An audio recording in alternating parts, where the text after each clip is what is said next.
Hallo und herzlich willkommen. Heute möchte ich das Thema Kräuter- und Gewürzorganisation aufnehmen. Ich mache das ja nun schon fast 20 Jahre und dieses Thema mit wie bringe ich meine gesamten Kräuter unter, ist wirklich ein Ding. Ich habe über die Jahre immer wieder Fragen von Kunden bekommen, wie sie ihre Kräuter denn nun in ihren Schrank kriegen sollen. Und unsere Kundenberater rasen alle Nase lang mit dem Lineal zu den Flaschen und messen aus, ob dieses eine spezielle Glas nun auch wirklich in diesen Schrank passt. Also das ist ein echtes Thema. Jetzt hat es mich selbst getroffen. Und ich muss meine Tonnen an Kräutern organisieren. Und ich habe mir ein bisschen was einfallen lassen, weil ich kenne mich ja nun ein bisschen aus. Und deswegen mache ich das jetzt mal zum Thema und erzähle euch, wie ich das gelöst habe. Viel Spaß dabei!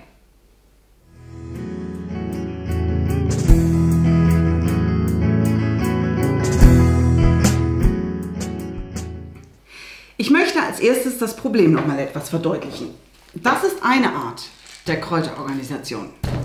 Und die Problematik hier ist, wir haben solche Größen und solche Größen und solche Größen und solche Größen und solche Größen hier. Also es ist wirklich es ist eine ziemliche Katastrophe, das alles irgendwie so hinzubekommen, dass man damit klarkommt. Und das ist natürlich eine Art und Weise, das zu machen, aber es ist nicht sonderlich schön, man kann damit klarkommen, aber ganz so toll ist es nicht. Und ich wollte das jetzt gerne anders machen. Wie gesagt, die muss ich auch noch alle organisieren, aber ist das Problem. So, und jetzt zeige ich mal, wie ich das gelöst habe. Also, ich habe ein sehr schmales Kräuterregal. Es ist etwas über 8 cm tief und ungefähr 15 cm hoch. Was natürlich bedeutet, wenn ich jetzt sowas habe, dann verschenke ich einfach nur tierisch viel Platz. Das hier kriege ich gerade noch rein, ne? Aber 2 hintereinander davon geht gar nicht. Das funktioniert einfach nicht. Und das heißt, ich brauchte eine Flasche. Also ich bin auf die Idee gekommen, eine Flasche zu nehmen. Warum, erkläre ich auch gleich. Denn ich möchte erstens das ganze Thema lösen mit, wie streue ich die Gewürze, weil manche Gewürze muss man in großen Mengen rein tun, bei manchen braucht man einen kleinen Streuer, bei manchen braucht man einen etwas breiteren Streuer und manche möchte man auch einfach nur zumachen, wie zum Beispiel Vanille, die sollten einfach geschlossen sein. Und wie kriege ich das jetzt alles in ein System?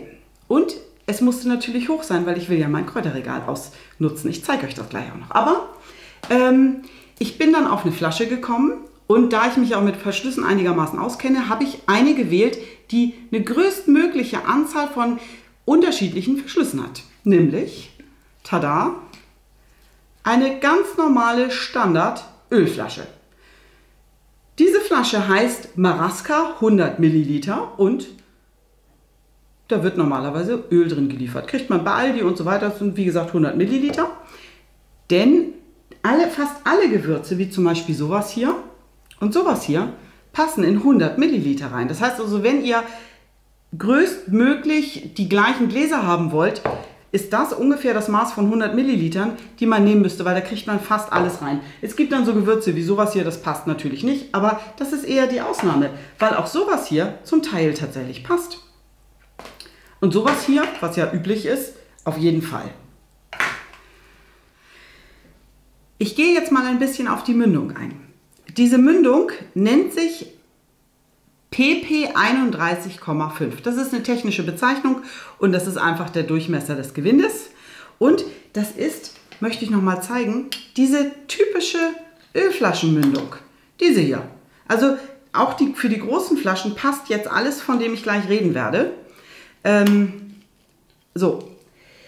Wir haben einen italienischen Hersteller, der sowohl die Flaschen herstellt, als auch einen Kunststoffhersteller hat, der dafür extra Verschlüsse macht. Wir haben natürlich die Standardverschlüsse, das sind hier auch so Verschlüsse für Liköre und sowas gibt es auch natürlich. Aber dieser italienische Hersteller hatte sich damals was Tolles einfallen lassen.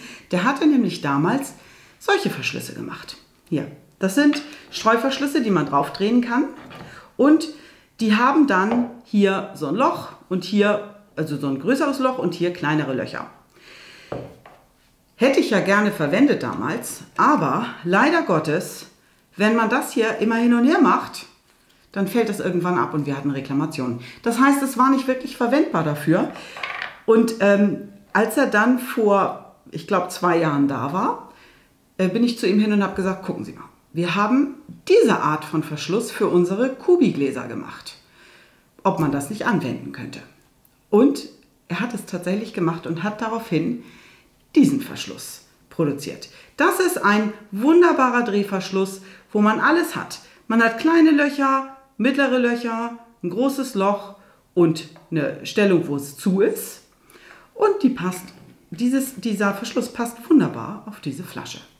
So, und damit war mein Problem gelöst, denn diese Flasche hat einen Durchmesser von 4 cm, das heißt also bei 8,3 kann ich gut 2 hintereinander stellen und mein ganzes Gewürzregal damit vollstellen. Für diese Mündung gibt es auch noch verschiedene andere Verschlüsse, wie zum Beispiel nette Verschlüsse mit einer Holzkaschierung. Kann man nicht so sagen, oder? Holzkaschierung. Also auf jeden Fall mit einer Holzummantelung. Und da ist einfach das Gute, das hat einfach eine ganz simple Dichtung drin. Das heißt also, alles das, was da drin ist, ist wirklich aromageschützt. Das braucht man nicht bei den meisten Kräutern, aber bei Vanille zum Beispiel ist das gar nicht schlecht. Und was wir noch haben, was ich super finde, ist, wir haben einen Sprühverschluss. Weil ich besprühe manchmal Sachen mit Salzwasser und dafür ist das hier natürlich super. Das ganze Thema mit dem Etikett ist natürlich problematisch. Ich habe also hier ein etwas engeres Etikett gewählt, was ich dann hochgestellt habe. Und das funktioniert tatsächlich ganz gut. Und dann möchte ich noch mal kurz auf die Abfüllung eingehen. Wenn wir eine Flasche haben, nehmen wir natürlich einen Trichter. Und da können wir jetzt auch mal gucken, ob das ganz reinpasst. Das sind italienische Kräuter. Die füllt man einfach rein. So, und hier ist der Trick tatsächlich mit dem Schütteln und mit dem Klopfen, denn so kriegt man das ganz leicht rein und kriegt vor allem die Kräuter schön nach unten, damit auch alles passt.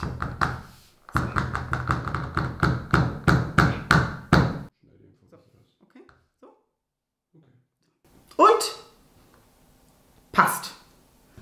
So. Und dann noch ein Thema mit dem Beschriften.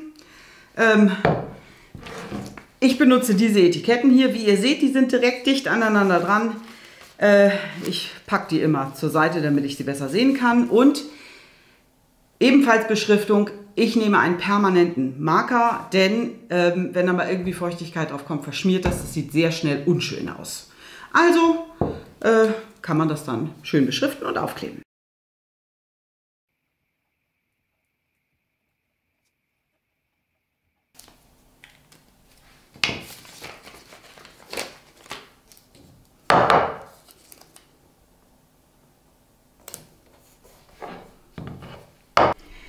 Und so sieht das Ganze dann in Aktion aus. Ich habe ja hier jetzt alles voll. Und was ich jetzt mache, wenn ich an die hinteren Gewürze will, ist, ich nehme 3 Stück raus. Das geht nämlich tatsächlich ganz gut. Und dann verschiebe ich einfach. So. Weil so sehe ich, was ich brauche. Ne? Und kann das einfach wieder zurückschieben. Und das funktioniert ganz gut. Die Flaschen könnt ihr euch natürlich zusammensammeln aus benutzten Flaschen. Die Verschlüsse, die müsste man sich dazu kaufen. Die gibt es natürlich bei uns. Vielleicht kriegt man sie auch woanders, das weiß ich aber ehrlich gesagt nicht so genau. Aber wir haben bei uns in der Firma auch ein ganzes Set. Da gibt es dann 12 Flaschen mit speziell diesen Verschlüssen und diesen Aufklebern und einem permanenten Marker, wenn ihr das wollt. Aber wie gesagt, auch Zusammensammeln und Recycling ist in diesem Bereich wirklich eine gute Sache. Also ich hoffe, es hat euch Spaß gemacht. Ich hoffe, es hilft vielleicht ein bisschen und bis zum nächsten Mal.